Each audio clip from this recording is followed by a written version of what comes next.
à tous et à toutes. Donc aujourd'hui, on se retrouve pour une nouvelle vidéo sur un ancien film qui est ressorti pour je sais pas quelle occasion, qui s'appelle Le Dernier Empereur ou alors The Last Emperor en anglais. Voilà. Donc en fait, avant toute chose, moi quand j'ai vu ce film, ah oui, j'ai oublié quelque chose.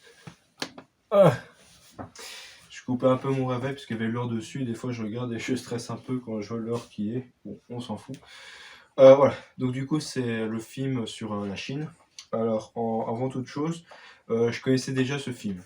J'avais déjà vu en partie quand je faisais mes cours de chinois au lycée il y a très longtemps, mais j'avais pas vu tout le film. Et en fait, quand j'ai vu qu'ils l'ont ressorti, pour je sais pas quelle occasion, je m'étais dit bah ça peut être intéressant de retourner.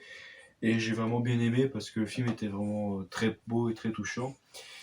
Et j'ai beaucoup de choses à dire, mais je dirais c'est que j'avais déjà vu en partie et il y avait certaines scènes qui c'était drôle. Par exemple, il y avait des scènes où tu avais le rang en question qui revenait sur la cité depuis des années et je savais quel dialogue il allait dire. Les gens ils retournaient sur son siège, puis j'ai dit ouais en fait il va sûrement aller là-dedans, il va rencontrer un gars qui travaille, bon j'ai oublié que c'était un gamin et qui va l'arrêter, puis lui il va dire ouais en fait c'est moi Yupan là, Youpi, Youpi, oui pardon, qui au final était le dernier empereur de la Chine, quoi. Donc c'était vraiment très drôle et ça m'a fait rire.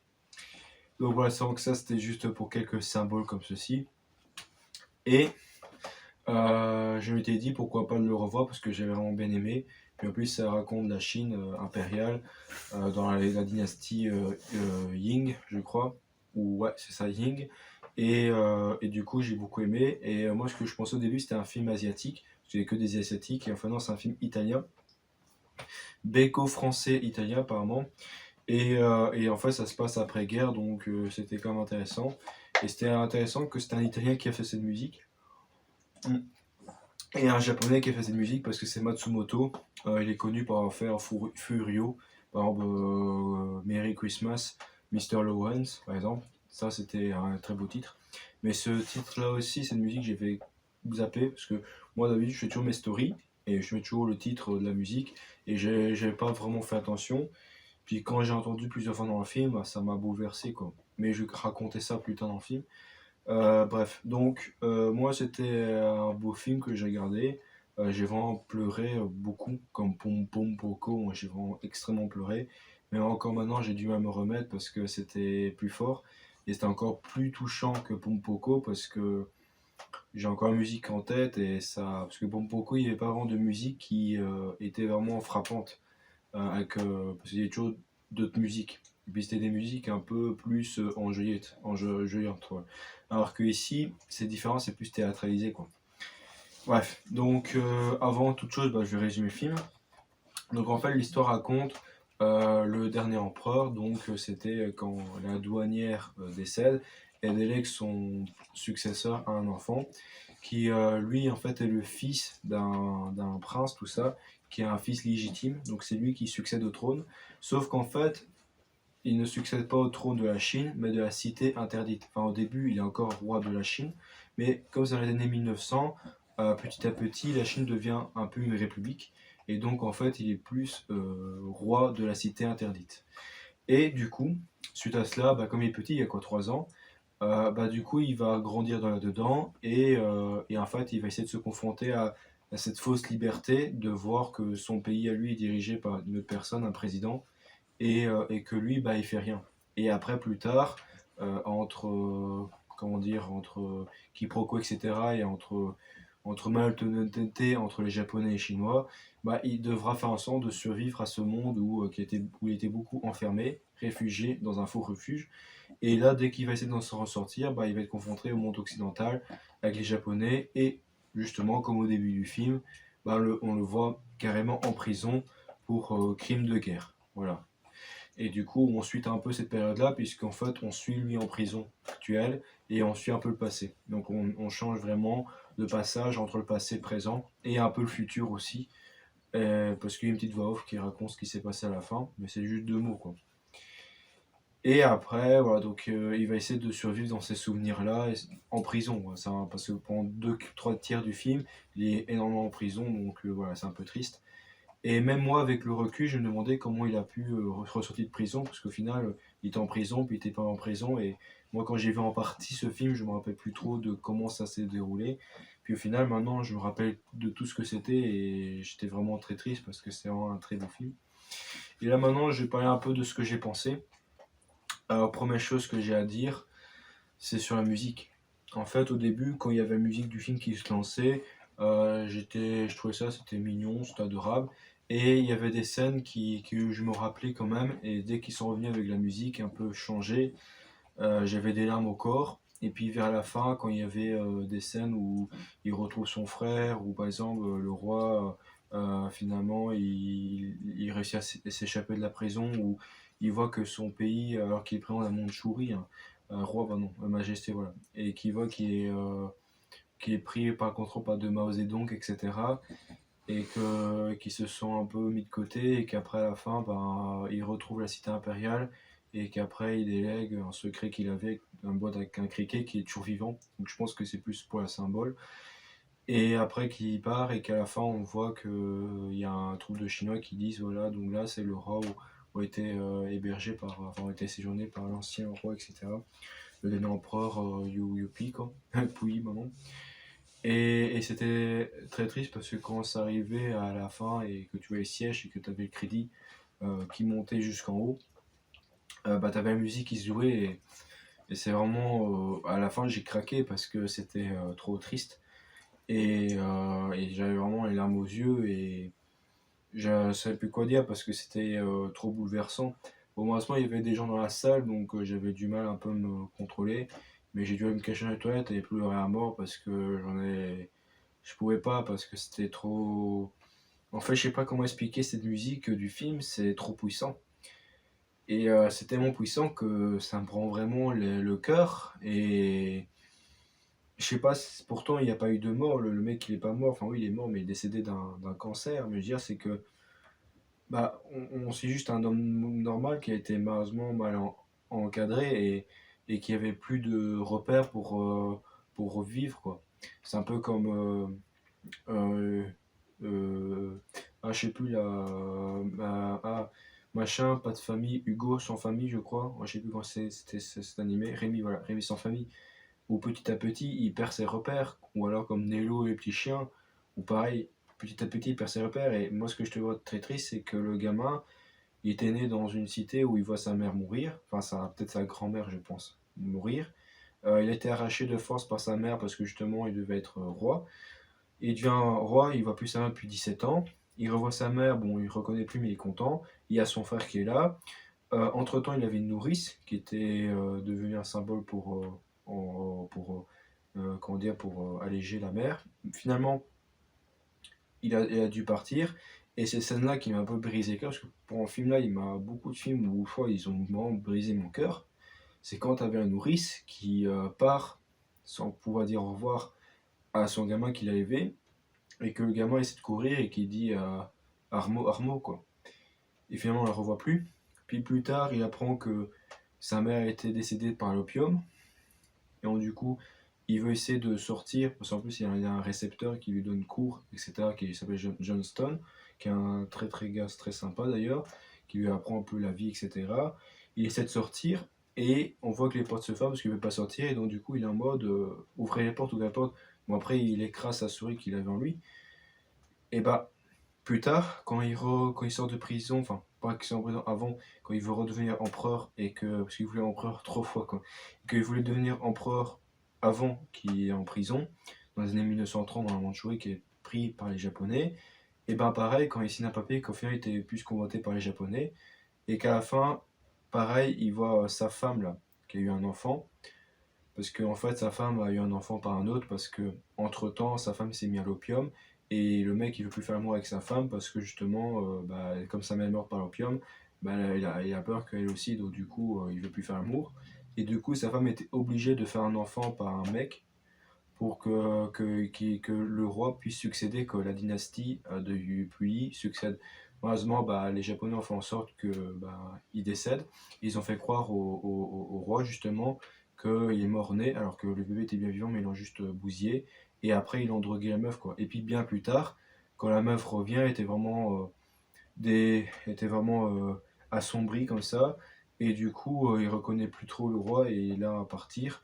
Puis le roi, il se casse en avion et tout et tout. Bon, après, il se fait prendre par les Russes. Et puis après, il est en prison et ça construit le film. C'était pas au début, on voit vraiment à la frontière sino-russe.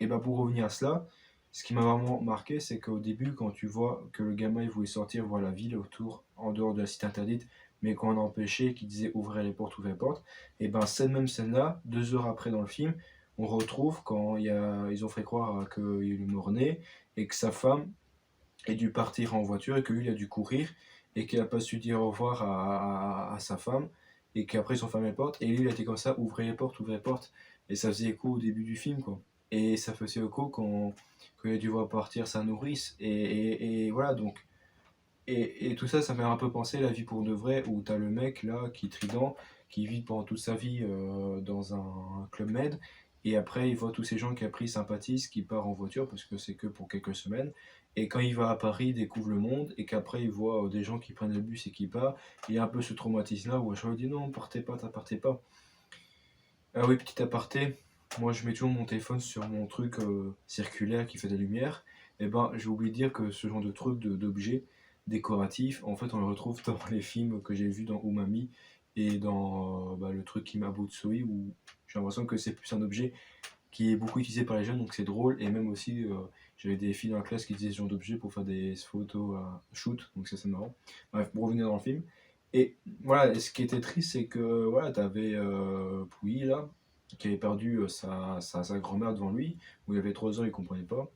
Il a perdu sa nourrice, qu'il avait comme si c'était une maman. Il a perdu sa mère alors que voilà, il a pas trop vu. Son frère, il a plus vu depuis, et puis après, il a plus revu dans sa cellule, mais après, il a pu se revoir dans sa cellule, et puis bien plus tard, quand ils sont pu se libérer, et puis voilà. Et, et après, ben, son récepteur, quand il a dû aller rejoindre l'ambassadeur d'Angleterre, tout ça, et aussi ses quelques alliés qu'il avait à lui, quoi. Et bien sûr, bah, sa femme, voilà, qui a pu partir, comment dire, parce que voilà, ils l'ont abusé, les Japonais, et son autre épouse qui en avait marre parce que voulait avoir vraiment être sa femme, et il en avait marre d'être une seconde épouse, donc du coup elle est partie vivre sa vie. Et voilà, et ce qui restait c'était juste son frère, quoi. Et ce qui était triste, c'est ça, c'est que le mec il a vraiment tout perdu, quoi. Et ce qui est vraiment touchant, c'est le fait que le mec, pendant toute sa vie, était dans une cité, qui n'a pas su partir, et moi j'ai bien aimé cette évolution d'époque où le mec il voulait vraiment être moderne et réformer et tout et qu'à chaque fois il s'est fait enfin, ses ancêtres ont été tués tout ça et donc lui il voulait éviter ça et même en réformant trop moderne ben il a créé une pagaille et il y a beaucoup de gens qui vivaient un peu dans une ruralité à l'époque qui voulaient l'interdire quoi et c'était fou que voilà il essayait juste d'être bien quoi et après à la fin il s'est emprisonné et le pire c'est qu'il était même obligé de signer des faux documents alors qu'il n'était pas au courant de la guerre bactériologique et ce qui était cool quand c'était à Mandchourie c'était bien qu'on a fait le passage avec l'unité 131 etc quoi et du coup et en fait au final il était libéré parce qu'il était innocenté quoi mais ouais lui il voulait juste être quelqu'un de bien et c'est vraiment touchant parce que même en rappelant ce film, c'est vraiment ultra triste. En fait, c'est la musique qui va vraiment tout. C'est peut-être ça le pouvoir de la musique. Et je sais pas quoi dire d'autre à part que c'est vraiment ultra émouvant. Déjà, c'est que voilà. Et puis moi, j'ai bien aimé c'est aussi des fois Pouilly qui avait des habits modernes dans la cité interdite. Et même des fois, quand il veut vraiment être réformé pour dire qu'il est vraiment le roi, bah, il se coupait les cheveux parce qu'à l'époque, les Chinois, un peu comme les Japonais, ils se mettaient toujours les cheveux en arrière, ils coupaient le dessus, puis ils remettaient en arrière. Ça, c'est un peu marrant, genre de style à l'époque. Et puis là, il coupait là devant et tous ses courtisans pour dire vraiment que c'est fini, quoi. Mais franchement, c'est 2h38 le film. Hein. Oh, ben, on sent passer, mais on n'a pas envie que ça finisse parce que c'est vraiment bien foutu. Et moi, ce que j'ai bien aimé, c'est comme c'est un vieux film, parce que c'est 1987. Bon, j'aime pas dire vieux film parce que les trentenaires, ils vont péter une durite, mais je veux dire, c'est que c'est. Voilà, en fait, il faut dire que quand t'es né et que ça a passé avant ta naissance, techniquement, c'est un peu vieux, quoi. Mais moi, j'aime bien cet aspect-là de, d'ancienneté. Parce que moi, quand j'ai vu le film, bah, j'ai énormément été pris dedans, parce que déjà, ce qu'ils ne font plus maintenant, c'est on a introduit bien le film. En gros, en fait, on fait des plans de la vie tous les jours. Bon, là, dans le film, c'était les herbes, etc. Les arbres de Provence, comme on dit. Mais déjà, c'est que on fait des plans sur les plantes, etc., sur les bâtiments, et on met les crédits directement. Il y a d'autres films que j'ai vus aussi, par exemple A Mood for Love, hein, je crois, où là, pareil, on voyait une fille qui était en voiture, puis il y avait les crédits qui arrivaient, quoi. Ou alors quand il y avait le truc sur coup de volante, où tu avais la voiture déménagement qui roulait et tu avais crédit sur les caisses maintenant. Et ben ça, c'est très rare qu'on fait plus ça maintenant parce que, comment dire, moi tu vois, j'arrive dans le cinéma, moi je fais une petite story. Bon, là, avec l'endroit, malheureusement, des fois j'arrive un peu en retard et j'aime bien en fait suivre le film en même temps que je suis dans les stories. Alors que par exemple, le film par Umami, bah, j'ai dû deux fois lire les sous-titres alors que c'est un peu compliqué, etc. Quoi. Bon, c'était en VOSTFR, j'ai bien aimé. En plus, c'est bien, c'est que t'as les sous-titres, tu les voyais vraiment. Donc c'était drôle. Et en plus, là où j'étais dans le cinéma, c'est qu'ils mettaient vraiment au grand écran. Donc je voyais vraiment le film en vraiment aplati quoi. Donc c'était vraiment drôle. Mais je sais pas si c'était comme un peu comme Akira ou c'était un truc remasterisé, je sais pas du tout. J'ai pas vu de news pourquoi ils ont ressorti, c'est un peu comme Pompoko. Je sais pas pourquoi ils l'ont ressorti pour les 15 ans du film, je sais pas. Et là pour René Empereur. Bon. Après des fois ils mettent des vieux films comme ça, comme par exemple ils avaient sorti Le Soleil Vert. Bon j'ai pas su le voir parce que j'étais en période de révision, donc là je ne sortais pas pendant une semaine. Donc bon, je me suis enfermé chez moi. Même mes parents, mes familles, mes amis voulaient que je sorte et j'ai dit non. Et juste le jour de congé, je suis sorti parce que c'était congé donc on travaille pas. Mais bon, même au week-end, je suis pas sorti pour vous dire. Bref, mais bon. Déjà, c'est que voilà, et ce film c'était vraiment très beau parce que j'ai vraiment bien apprécié quand on parle des époques et quand on essaie de voilà, changer le modernisme dans l'ancienneté. Et comme je l'ai dit, bah voilà, on introduit vraiment le décor du film et c'est par la musique, l'ambiance. Et moi j'aime bien aussi ces moments un peu d'ASMR. Bon, j'ai toujours rêvé de faire ce genre de playlist. Je pense pas que je le ferai parce que c'est trop de travail. Où en fait tu prends des films et en fait tu prends les scènes où il n'y a pas de dialogue, où il y a juste le son, le bruit, les alentours, les environnements et que tu es immergé dedans quoi. Et ça peut être très intéressant parce que j'adore ce thème là en fait. Et franchement j'ai trouvé ça très touchant et moi je peux pas dire grand chose parce que moi je veux que vous voyez le film par vous-même et que vous fassiez votre à propre avis parce que moi le but de mes vidéos ce n'est pas de raconter le film. Bon j'ai dû raconter une scène en particulier pour faire l'écho mais je veux dire c'est que moi ce que je veux c'est que vous voyez votre film de votre côté et que vous faites votre propre avis parce qu'en règle générale mon avis on s'en fout parce que chacun a son avis et c'est pas à dire que l'un est plus valorisant que l'autre ou etc. Ça on s'en fout, on est juste la même valeur. Mais je veux dire c'est que moi, le but de ma chaîne, c'est partager mon ressenti et qu'est-ce que j'ai vu à travers ce film en fait. Je suis pas là à faire des analyses techniques, tout ça. Moi, j'aime pas, c'est pas mon délire. Je laisse à, à des spécialistes comme aujourd'hui Grenier chez Fotaku ou aussi plus anciens qui étaient Karim Debache avec Chroma, etc. Donc, oui, je préfère. Ou alors, bah, t'avais Mister Meow qui là vraiment fait vraiment de belles anthologies de vidéos. D'ailleurs, ça fait longtemps qu'il fait plus de entre deux meilleurs. Ça m'aime bien ces vidéos de jeux vidéo.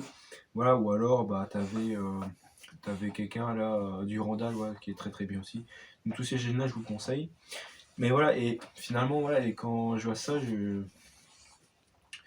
ce film, il faut le voir, c'est quelque chose qui transpire le cœur et comme un peu comme pour, pas vraiment pour Mamie, mais pour About Kim Soi, je crois, ou Okusai, plutôt c'était Okusai.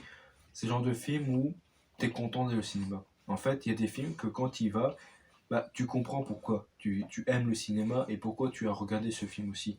Parce que ça te transporte. Et moi, j'aime bien voir ce genre de film qui me transporte en fait. J'aime pas aller voir des films qui, voilà, bon, j'ai vu le film quoi. Par exemple, bah, il y avait un film, je crois que c'était c'était Ant-Man par exemple. Bah là, pour le coup, j'étais voir ce film parce que bah, je voulais voir la suite de Marvel. Au final, le film était dégueulasse et du coup, j'étais triste. Par contre, dernièrement, avant au Cousset, parce que ou Mamie, moi je parlais d'un film de gros budget et tout récemment, qui m'a fait aussi le même effet pourquoi j'aime le cinéma, et ben c'était Ghana Galaxy 3 où j'ai vraiment pleuré à fond, c'était incroyable. Et ben là, et pourtant c'était un film avec gros budget et tout, donc ouf. Alors que Umami, c'était plutôt un petit budget, même si c'était Warner Bros, je crois, ou Sony, donc c'était quand même intéressant. Je crois que c'était Sony Pictures. Mais là, pour le coup, voilà, et là, quand je vois Dernier Empereur, bah, cette sensation-là, j'ai retrouvé dans Kusai. Et pourtant, Kusai, c'est un film récent, mais moi, j'ai besoin de voir ce genre de film d'ambiance, en fait, où j'ai pas besoin. être immergé, oui, mais j'ai pas besoin de comprendre ce qui est dit, en fait. Moi, j'ai besoin d'être vraiment plongé dedans. Et ce que j'ai bien aimé dans Kusei, c'était vraiment dans l'époque Edo, on était vraiment dans l'époque où c'était Meiji. Je sais pas si j'ai dit, mais après Edo, c'était Meiji. Déjà, c'est que moi, ce que j'ai bien aimé, c'était, voilà, on est vraiment dans la vie tous les jours, voilà. Et c'est ce qui manque beaucoup dans beaucoup d'offres de culture. Par exemple, Dragon Ball, ce que j'ai dit dans ma toute première vidéo, bah oui, il y avait le Slice of Life, mais c'était pas assez élaboré, quoi. Dans les mangas de nos jours, quoi.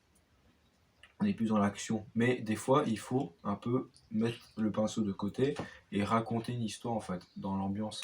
Et dans l'année empereur, et c'est ça qui était bien dans les anciens films, et c'est dommage qu'on perd ce goût de nos jours. Bon, Umami a fait la même chose, mais c'était plus, voilà, parce que, voilà, il était au Japon, et c'était un pays de culture et de saveurs, etc. Mais il y a, c'est que, pas réussi pour un peu gagner la galaxie, mais il fallait un peu d'action, un peu d'histoire, quoi. Et ce qui était plus triste, c'était l'histoire, le passé de Raccoon. Mais s'il n'y avait pas ce passé-là, bon, le film aurait été bien, quoi. Mais je veux dire, c'est que, par exemple, dans Le Dernier Empereur, bah, pareil, il y avait une histoire, tout ça, mais on prenait le temps. Et ce genre de film, on n'en fait plus maintenant, c'est dommage. Bon, ils l'ont fait pour Okusei, comme je dis, je me répète, mais je veux dire, c'est que j'essaie de me rassurer que ça existe. Mais je sais que quand tu vas au cinéma maintenant, 100%, enfin, les films qui sont proposés, la plupart du temps, c'est des films qui sont là pour montrer, hop, l'action vite. Il faut vite créer une histoire en 2 heures là, direct, et statuer, personnage, machin, pour que tu comprennes. Mais on n'a pas le temps de, pendant 2 minutes, 3 minutes, de laisser à plat, respirer. Comme pour Abu Kim-Soui, quand t'as l'enquêtrice qui essaie de retrouver les détails de pourquoi la fille était morte, et ben justement, elle était là, elle était en train de boire une bière et revivait ça, et puis elle voyait la lumière qui passait, et c'était des moments fabuleux où là tu la voyais là regarder, et c'est ça que j'ai besoin dans ce genre de film, c'est que l'acteur pose son dialogue et profite de l'instant T. Et quand je vois ça, je me dis j'ai envie de faire du film, j'ai envie de tourner des films, j'ai envie d'être acteur en fait, parce que vivre ce moment-là, j'ai envie de le vivre moi-même. Et moi, ce que j'étais bien aimé dans Le Dernier Empereur, c'est le fait, même Tatum est ahuri, quoi, vraiment stupéfait comme pour voir Umami. Mais moi, ce que j'ai bien aimé dans Le Dernier Empereur, c'est la caresse, la tendresse, l'amour, que même le roi était quelqu'un de bon, même quand il y avait deux femmes, il était quelqu'un de tendre. Bon, quand il était plus âgé, il était moins tendre, parce que là, il comptait plus ses heures qu'autre chose, parce qu'il voulait devenir roi, etc. à tout prix, enfin, redevenir roi. Mais déjà, c'est que au début, quand il était petit, il était tendre, on voyait des seins, et ça, c'est merveilleux de voir des seins. Parce que, je veux dire, c'est qu'on voit plus ça de nos jours, de voir des seins. Midsommar l'a fait dernièrement, ou même voir un vagin. Mais déjà, c'est que on le fait plus parce qu'on est trop dans le fictif. Depuis que le porno nous a aggravé le cerveau, on ne voit plus l'amour. Et moi, j'en ai besoin de voir ça, de voir l'amour au naturel, etc. Et quand j'ai vu un bout de sein, c'était magnifique, c'était beau. Et quand j'ai vu que le gars, il embrassait, par exemple, il y avait une courtisane qui était devenue bah, l'impératrice, voilà, donc son première épouse, qui faisait des bisous partout, et que tu voyais vraiment que c'était vraiment de l'amour tendre, passionnel, comme si le gamin dans la vraie vie le faisait pour de vrai. Et ça, j'ai bien aimé. J'étais là, j'étais ébloui, j'étais là, mais bon, j'ai un peu pris mon téléphone parce que moi j'aime bien un peu me cultiver, et des fois il disait des trucs, donc des fois je vais un peu voir mon téléphone pour comprendre les mots et les termes, etc. Mais je veux dire, c'est que moi c'est ça que je veux voir, c'est vraiment cet amour propre. Et moi ça me fait chier que cet amour-là, propre, est dénigré par des films comme 50 nuances degrés de merde en fait. Qui est juste de l'amour de merde en fait. Ou 305 jours, ou alors je sais pas quoi, c'est de la merde en fait, c'est pour les pucelles. Non. Moi, je veux dire, c'est que pour ce genre de film-là, c'est beau en fait. C'est tellement beau que même je pleure. Tu vois, j'ai pleuré pour Umami, pour la nourriture, parce que tu vois les personnages qui étaient là, incroyables. Et là, j'ai pleuré pour des scènes d'amour, quoi. Enfin, on est où? Enfin, la dernière fois que j'ai pleuré, c'était pour un film d'horreur aussi. Mais c'est parce que le Père Noël était vraiment. Ouais, il fait en sorte qu'il avait mis de merde parce qu'on l'a jamais trop aimé, quoi. Et dès qu'il rencontre une petite fille qui lui dit maintenant j'aime bien le Père Noël et tout, bah, ça le fait pleurer. Et puis après, quand tu vois mourir, entre guillemets, tu pleurais tout. Et même ma maman qui était à côté dit putain, je vais pas pour un film d'horreur. Et c'est vrai, ce film était trop touchant. Mais déjà, c'est que, voilà, et bah pour revenir à. J'avais fait une critique d'ailleurs, c'était le 23, 24, je sais plus. Enfin, le numéro, mais 23, 24, aussi, période de décembre, ouais, bref, on s'en fout. Mais déjà, c'est que voilà, et pareil pour les Emperor, quand je vois des scènes d'amour touchantes, je me dis, mais pourquoi on fait plus ça? Ok, il y avait pas Descent to Live, mais il y avait Mood for Love, ou je sais plus, il y avait un film un peu japonais qui reprenait un peu ces codes-là. Mais déjà, c'est que, à part les films asiatiques, les films européens, ouah, ouais, il y avait Collision Pizza, je crois. Ouais, bon. C'est... Après, peut-être que je vois pas assez de films, ça se trouve, il y en a tout ça, mais déjà, c'est que moi, ce que j'ai besoin, c'est voir de la tendresse, en fait. Et moi, quand j'ai vu ça à l'écran, j'étais en train de pleurer parce que c'était bien foutu. Quand tu vois les personnages qui s'embrassent et tout, tu te dis, waouh, c'est bien fait, quoi. Bref, et aussi, bah, le décor, tout ça, et c'est vraiment, voilà, c'est vraiment courage à vous de supporter ce film dans la musique. C'est vraiment, la musique fait tout, même sans musique, c'est vraiment beau, quoi. Déjà, c'est que voilà, c'est des scènes de vie qui te déchirent le cœur et que le pauvre gamin, voilà, il est pas rien, quoi. Et voilà, quoi. Et franchement, tous les acteurs ont bien joué, quoi. J'ai plus rien à dire, quoi. Et je vois que j'ai vraiment beaucoup filmé, donc j'ai vraiment dit ce que j'avais à dire. C'est beau. La dernière fois où j'ai vraiment été sur le cul, où j'ai vraiment pris ma claque, pourtant c'est un vieux film, hein. Bah, c'était avec les Gardiens de la Galaxie et que là j'ai vraiment pris ma claque parce que c'était vraiment. J'étais vraiment touché, quoi. Et Pompoko aussi, mais bon, parce que j'aime bien les films d'animation aussi, quoi. Mais là pour le coup, cette dernière fois, ça m'a tellement retourné le cerveau que même après, j'ai encore pleuré, quoi. C'est pas possible, quoi. Et moi, ce qui m'énerve, c'est que moi, je suis dans un monde où t'as pas le droit de pleurer devant les gens parce qu'après, on va te regarder bizarrement. Et ça me saoule que j'étais obligé de pleurer en cachette pour après rentrer chez moi de la tête énervée, limite, et que quand je rentre chez moi, je pleure, quoi. Ça me saoule, j'ai envie de pleurer devant les gens, quoi. Mais bon, je veux pas le faire parce que je sais que je vais être gêné, quoi. Et bon, j'aime pas qu'on me regarde. Mais bon, c'est pas grave, quoi. Bref, je dis juste c'est que j'ai vraiment apprécié ce film-là, ça raconte vraiment un beau film et je suis vraiment heureux de l'avoir vu parce que, comment dire, c'est vraiment du génie et j'ai rien d'autre à dire parce que je suis vraiment content d'avoir vu ce film. Et vraiment, le musicien, là, Matsumoto, qui a fait Furio, qui est décédé d'ailleurs, ben, franchement, il est dans mon cœur parce que la musique, putain, en plus, c'est la même musique, hein, mais il a tellement décomposé tout ça, un peu comme le mec Born to Be Alive, là.